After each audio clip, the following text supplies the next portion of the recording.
سیدنا ثعلبہ رضی اللہ تعالیٰ عنہ آقا صلی اللہ علیہ وسلم کے ایک صحابی تھے جن کی زندگی کا معمول یہ تھا کہ وہ آقا صلی اللہ علیہ وسلم کے نالین پاک اٹھایا کرتے تھے، اور جب بھی آقا صلی اللہ علیہ وسلم مسجد نبوی میں تشریف فرما ہوتے تھے وہ آقا صلی اللہ علیہ وسلم کے نالین پاک اٹھا لیتے، حضور کی خدمت کرتے، حضور کے خدمت گزار صحابی تھے۔ اسے حضرت ابو عبد الرحمن السلمی اپنی کتاب الطبقات الصوفیہ میں نقل کرتے، وہ فرماتے ہیں حضرت سیدنا ثعلبہ رضی اللہ تعالیٰ عنہ ایک روز گلی سے گزر رہے تھے تو کسی کے گھر کا دروازہ کھلا تھا، وہاں ان کی نگاہ کسی حرام شے پہ پڑ گئی اور ان کی آنکھوں سے گناہ سرزد ہو گیا۔ ابھی گناہ سرزد ہونے کی دیر تھی کہ حضرت ثعلبہ کہتے ہیں کہ میں پشیمان ہوا، شرمندہ ہوا، ٹوٹ گیا اور گھر گیا تو گر گیا، اور میں نے کہا اے ثعلبہ، جن نگاہوں سے تم چہرہ والضحیٰ دیکھا کرتے تھے آج ان گناہوں سے حرام دیکھ لیا۔ وہ کہتے ہیں یہ کیفیت مجھ پر اتنی طاری ہو گئی کہ میں آقا صلی اللہ علیہ وسلم کی بارگاہ میں جانے کے قابل نہ رہا۔ میں جانے لگا، میرے ضمیر نے کہا اے ثعلبہ، اب کس وجود سے حضور کے پاس جاؤ گے جس وجود نے گناہ کر لیا؟ کن نگاہوں سے حضور کو دیکھو گے جو گناہ گار ہو گئی؟ کن ہاتھوں سے حضور کے نالین اٹھاؤ گے جو ہاتھ بھی گناہ گار ہو گئے، جو وجود بھی گناہ گار ہو گیا؟ حضرت ثعلبہ فرماتے ہیں مجھ پر یہ کیفیت اتنی بھاری ہوئی کہ میں نے شہر مدینہ چھوڑ دی۔ اب میں نے کہا ثعلبہ، اب تو حضور کے شہر مدینہ میں رہنے کے قابل نہ رہا۔ سیدنا ثعلبہ نے شہر مدینہ چھوڑ دیا اور دور پہاڑوں کے درمیان کسی غار میں چھپ گئے۔ ایک دن گزرا، 2 دن گزرے، 3 دن، 10 دن گزرے۔ آقا صلی اللہ علیہ وسلم پوچھتے ہیں میرے صحابیوں وہ ثعلبہ کدھر ہے؟ نظر نہیں آتا۔ اب صحابہ کا عرض کرتے ہیں یا رسول اللہ پتہ نہیں کہ آپ کا ثعلبہ کہاں ہے۔ تو اتنے میں اللہ رب العزت نے جبریل امین کو بھیج دیا، میں جاؤ میرے محبوب حضرت ثعلبہ کا ذکر کر رہے ہیں، جاؤ بتاؤ کہ ثعلبہ کدھر ہے۔ سیدنا جبریل امین نیچے اترے، عرض کہ یا رسول اللہ آپ کا ثعلبہ دونوں پہاڑوں کے درمیان کسی غار میں چھپا بیٹھا۔ آقا صلی اللہ علیہ وسلم نے اسی وقت سیدنا عمر فاروق رضی اللہ تعالیٰ عنہ کو بھیجا، جاؤ اور میرے ثعلبہ کو لے آؤ۔ اب دونوں صحابہ کرام حضرت ثعلبہ کی تلاش کو نکلے۔ جب پہاڑوں کے درمیان ڈھونڈتے رہے، آوازیں دیتے رہے، حضرت ثعلبہ نہ ملے۔ جب واپس لوٹ رہے تھے تو ایک چرواہا ملا، بکریاں چرا رہا تھا۔ پوچھا کہ تم نے ثعلبہ دیکھا ہے؟ ایک بچہ ہے۔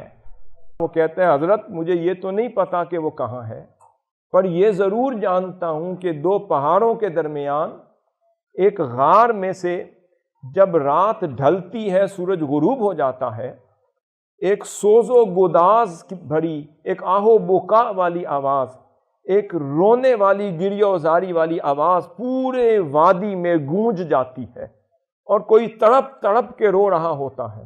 مجھے اتنا پتا ہے کہ اس آواز میں اتنا سوز ہے، گداز ہے کہ میری بکریاں بھی رونے لگ جاتی اور کھانا پینا چھوڑ دیتی۔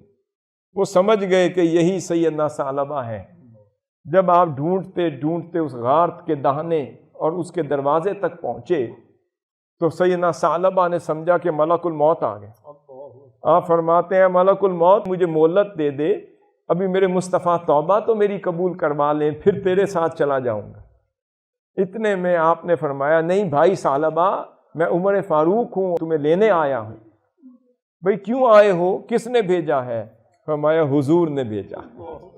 آپ تڑپ گئے، کیا حضور کو پتہ چل گیا کہ مجھ سے یہ ارتکاب ہو گیا جرم کا؟ مجھے پتہ نہیں کہ حضور نے فرمایا ہے جاؤ عمر میرے ثعلبہ کو لے آؤ۔ اب وہ جاتے ہیں، کہتے ہیں کہ عمر بھائی حضور نے فرمایا جاؤں گا مگر حضور کا سامنا نہیں کر سکتا، حضور کے سامنے نہیں کھڑا ہو سکتا۔ کیا کروں؟ ایک وعدہ کرو، مجھے اس وقت حضور کی بارگاہ میں لے جاؤ جب اقامت ہو چکی ہو، اذان کہی جا چکی ہو، جب آقا صلی اللہ علیہ وسلم نماز میں مصروف ہو جائیں تو پیچھے سے میں حاضر ہو جاؤں۔ انہوں نے کہا ٹھیک ہے ثعلبہ، ایسے ہی کریں گے۔ وہ ان کو لے گئے۔ جب مسجد نبوی میں گئے تو دیکھتے ہیں کہ جب نماز شروع ہو گئی تو حضرت ثعلبہ کو داخل کر دیا. جب آقا صلی اللہ علیہ وسلم نے سلام پھیرا تو پوچھتے عمر ثعلبہ کدھر ہے؟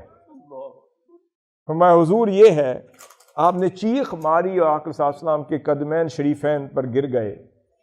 آقا صلی اللہ علیہ وسلم نے پیار بھرے ہاتھوں سے اٹھایا, اے میرے ثعلبہ تو نے کیا کر دیا کہ مجھے چھوڑ کے چلا گیا؟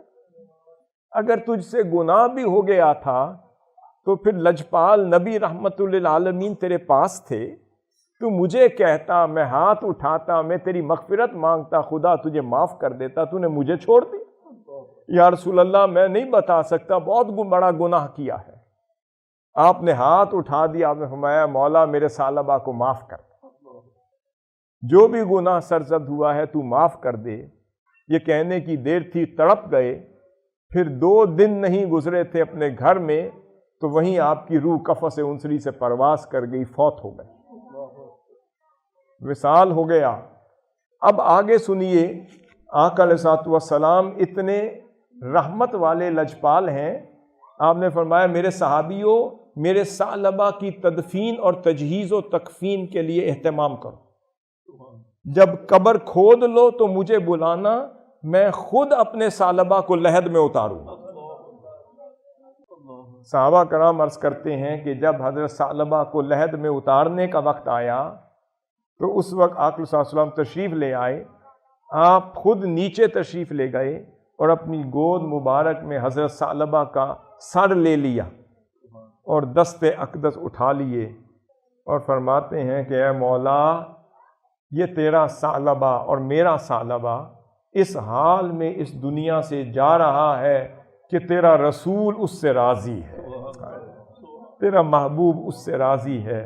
اس حال میں سیدنا ثعلبہ کو رخصت کر رہے ہیں اور پھر لحد میں اتار کر جب ان کی تدفین ہو گئی, صحابہ کرام بیان کرتے ہیں ہم تو رشک بڑی نگاہوں سے دیکھ رہے تھے, اے ثعلبہ قربان جائیں تجھ پر, گناہ تو پتہ نہیں کیسا کیا مگر کرم یہ ہو گیا کہ اس کرم پر ہم رشک کر رہے ہیں. پھر صحابہ کرام بیان کرتے ہیں کہ آقا صلی اللہ علیہ وسلم اس کی تدفین کے بعد حضرت ثعلبہ کی قبر کے ارد گرد اپنی قدم مبارک کے پنجوں کے بل آپ چل رہے ہیں. صحابہ کرام پریشان ہوئے, یا رسول اللہ آپ قدم مبارک نہیں رنجا فرماتے. آپ میں کیسے کروں؟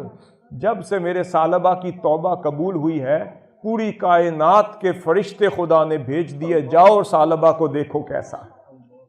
اب وہ طواف کر رہے ہیں اور مجھے جگہ نہیں ملتی کہ پورا قدم رکھ سکوں. ہائے ہائے ہائے, توبہ ہو تو ایسی ہو کہ حضرت ثعلبہ کی.